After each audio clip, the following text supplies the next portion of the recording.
Buscar-me-eis e me achareis, quando me buscardes com todo o vosso coração. Com essas palavras nós começamos mais um dia, agradecidos a Deus pela noite, pedindo a bênção dele sobre a nossa vida e sobre a nossa família neste novo dia. O nosso pedido a Deus nessa manhã é que Ele nos cubra com o seu manto de justiça, nos concedendo forças para que nós possamos, diante das lutas e batalhas que iremos enfrentar nesse dia, termos poder vindo do céu, para que possamos, ao lado do Senhor e dos seus anjos, alcançarmos a vitória. Quero deixar com você nessa manhã uma parte da palavra de Deus que se encontra no livro de Salmo, capítulo 107, o verso 1, onde o salmista Davi nos diz o seguinte, e é um versículo apropriado para essa manhã. Rendei graças ao Senhor, porque Ele é bom e a sua misericórdia dura para sempre. Salmo 107, o verso 1. Nós precisamos render graças ao Senhor em todo e qualquer momento. Logo agora pela manhã, o nosso coração precisa estar cheio de gratidão, de reconhecimento e de bondade, convidando ao Senhor para estar na nossa companhia em toda a nossa trajetória. E a sua misericórdia dura para sempre. O nosso coração tem que descansar nessa promessa, reconhecendo que Deus é bom em todo tempo, Deus é bom. A cada manhã, nesse canal, nós temos a doce alegria de estudarmos um capítulo da Palavra de Deus. E nessa manhã eu quero convidar você a ter nas mãos a Palavra do Senhor no livro de 2 Samuel, capítulo 21, o verso 1. Houve em dias de Davi uma fome de 3 anos consecutivos. Davi consultou o Senhor e o Senhor lhe disse, a culpa de sangue sobre Saul e sobre a sua casa, porque ele matou os gibeonitas. A palavra de Deus é um livro inigualável. Não temos um livro semelhante à palavra do Senhor. Embora nós sabemos que foram homens que escreveram, mas foram homens inspirados pelo poder de Deus, pelo Espírito Santo.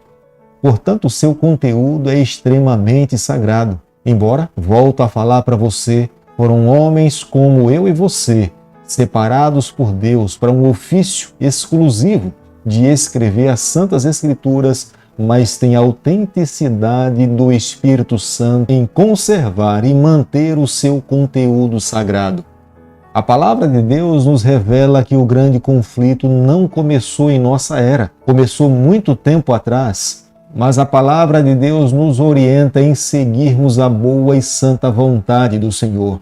Nós precisamos repudiar os maus caminhos do maligno e precisamos a cada dia nos voltarmos para o Senhor e deixarmos que a sua palavra conduza a nossa trajetória. O capítulo que nós estamos estudando nessa manhã é um apêndice do livro de 2 Samuel. Embora nós sabemos, diante dos estudos que são feitos, o capítulo de hoje ele deveria estar incluído no capítulo 9 do livro de 2 Samuel. Não aqui. Mas o objetivo, de fato, é concluir, é levar o leitor a entender as conclusões que se deram na história do reinado de Davi. Mediante o versículo 1 e o versículo 2 do capítulo que nós estamos estudando nessa manhã, nós podemos que a mão de Deus começou a pesar sobre o povo do Senhor. Eles estavam vivendo um período de seca. Foi o momento que Davi consulta a Deus para saber a razão pela qual eles estavam vivendo aqueles momentos difíceis. E Deus revelou que o seu povo, quando Saul era rei de Israel, ele violou os princípios que não deveriam ser quebrados. Saul não estava sozinho naquela batalha. Ele não violou as leis de Deus sozinho. O povo estava com ele. Eles não deveriam tentar extinguir os gibeonitas. Havia uma aliança formada entre Josué e os gibeonitas, aprovadas por Deus por um período de aproximadamente 400 anos. Não poderia Saul, junto com os seus soldados, tentar eliminar um povo que Deus tinha formado uma aliança com eles. Por isso que quando Davi estava governando, Deus permitiu que a sua mão pesasse sobre o seu reino e sobre todos os povos, porque eles tinham menosprezado a aliança que Deus tinha assumido com os gibeonitas. Embora sabemos que em grande parte a culpa caía sobre o rei Saul, ele tinha um espírito arrogante, ele tinha um espírito prepotente. Deus não queria que o seu povo se comportasse dessa forma. O objetivo de Deus, pelo qual Deus chama a nação de Israel, é com o intuito de levar essa nação para que se tornasse um modelo para todos os outros povos. Eles deveriam seguir as orientações do Senhor, mas o objetivo da nação de Israel era, com fins missionários, salvar toda a terra. Como nós podemos ver no versículo 3, diante do capítulo que nós estamos estudando nessa manhã, Davi consulta os gibeonitas e pergunta: que resgate vos darei? Essa pergunta deveria ter sido feita diretamente a Deus, não aos gibeonitas. Da mesma forma como Davi consultou a Deus para saber do porquê da seca, ele deveria ter se voltado para o Senhor e consultado ao Senhor o que é que ele deveria fazer com os gibeonitas. Mas ao perguntar para os gibeonitas o que de fato ele daria como resgate, os gibeonitas falaram que ele deveria entregar 7 pessoas da família de Saul para que ele pudesse sacrificar ao Senhor. A ação de Saul foi completamente contrária à vontade de Deus. O objetivo principal do povo do Senhor era revelar a verdade divina de salvação eterna para todos os povos. Deus não queria que o seu povo tratasse com hostilidade aqueles que estavam sendo acolhidos dentro do território de Israel, como era o caso dos gibeonitas. Eles não poderiam maltratar, e foi isso que Saul fez, tentando extinguir os gibeonitas. Nos dias em que nós estamos vivendo, nós precisamos parar para refletirmos o tipo de religião que nós temos vivido. Nós não podemos ser uma pedra de tropeço para aquelas pessoas que ainda não conhecem a Jesus Cristo. A nossa vida é uma carta aberta para aqueles que ainda não conhecem a Cristo. Eles precisam ver Cristo em nós. Eles precisam, através da nossa vida, encontrar o caminho da salvação.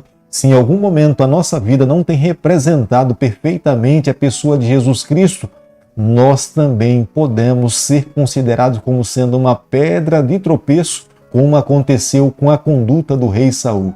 Um juramento no passado, por mais de 400 anos, com Josué, tinha sido invocado em nome do Senhor.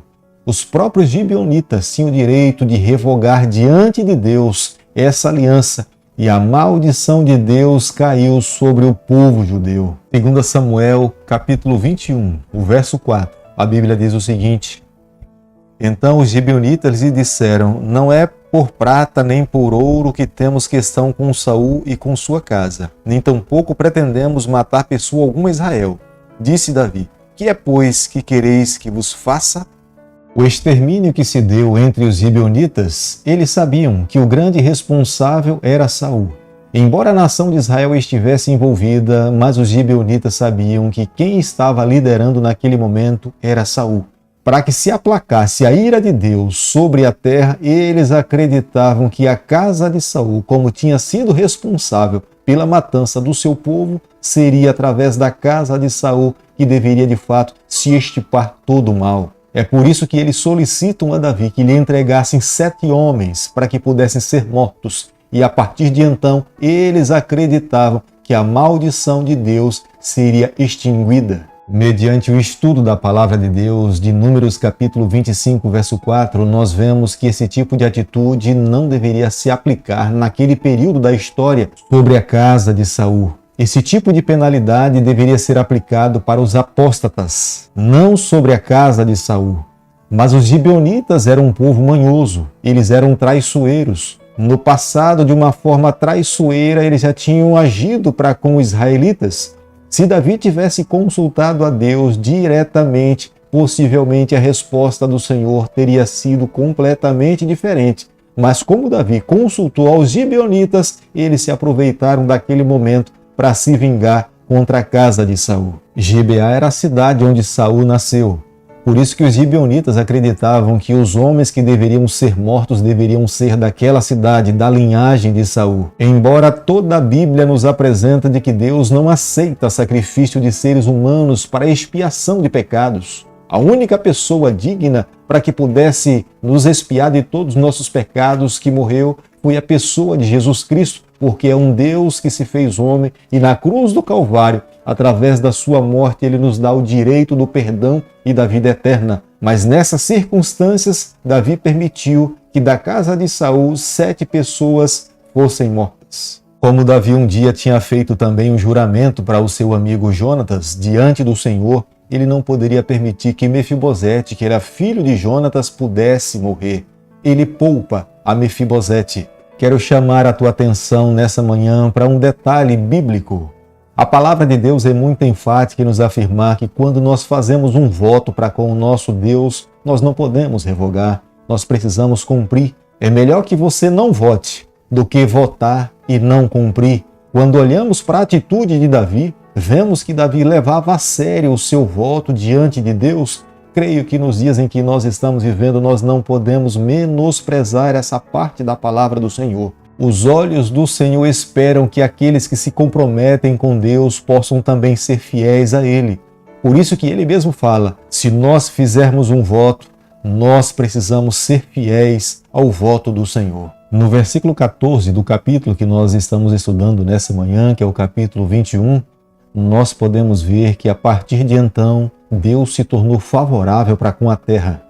Não quer dizer que naquele momento Davi tenha feito tudo o que Deus esperava que Davi pudesse fazer, até porque não é uma resposta direta de Deus a respeito da morte daqueles homens. Mas entendo que Deus, ao olhar para a sinceridade daqueles homens, a pureza dos seus corações, em se lembrar da aliança que eles tinham assumido com o Senhor, Deus se tornou favorável para com o povo naquele período. 2 Samuel, capítulo 21, verso 17, a Bíblia diz o seguinte: Porém, Abisai, filho de Zeruia, socorreu, feriu o filisteu e o matou. Então os homens de Davi lhe juraram, dizendo, nunca mais sairá conosco a peleja, para que não apagues a lâmpada de Israel. Davi era um herói de guerra. Davi já tinha vencido muitas batalhas. Em nome do Senhor, Deus lhe concedeu a força para que ele pudesse pular muitas muralhas, vencer os seus adversários. Mas Davi agora já estava vivendo uma outra fase da sua vida. Estava entrando na fase da velhice, já não tinha mais as mesmas energias. Ir para o campo de batalha era um risco. Estava lutando contra um dos filisteus, mas já não tinha mais a mesma energia de quando ele era jovem.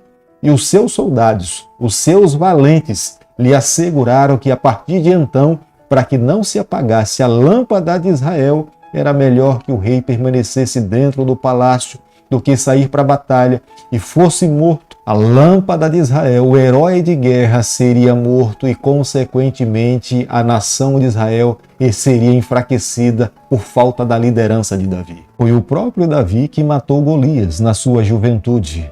Mas agora quem matou o irmão de Golias foi Elanã, um israelita, um guerreiro de Israel. Querido amigo, nessa manhã, ao concluirmos o capítulo 21 do livro de 2 Samuel, eu e você, nós precisamos chegar às seguintes conclusões.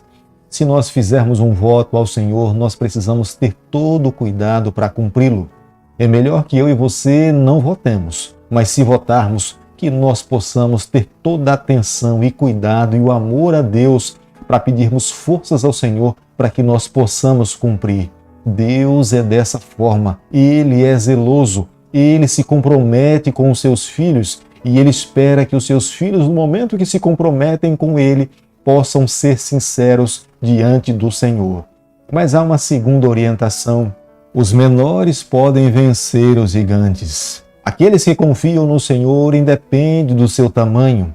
Os menores, pelo poder de Deus, podem pular muralhas. Os gigantes cairão diante dessas pessoas, mas somente aqueles que dependem do Senhor, que vivem uma vida confiante no poder de Deus. Não há muralhas, não há problemas, não há dificuldades que em nome do Senhor nós não consigamos vencer. Por isso que nessa manhã eu quero convidar você para que nós juntos possamos nos voltar para o nosso Senhor, abrirmos o nosso coração, nos colocarmos diante dele nesse momento e que possamos nesse dia de 24 horas viver na sua companhia, cumprindo os propósitos do Senhor. Querido Pai, nas tuas mãos nessa manhã nós nos colocamos, confessamos as nossas falhas, abrimos o nosso coração.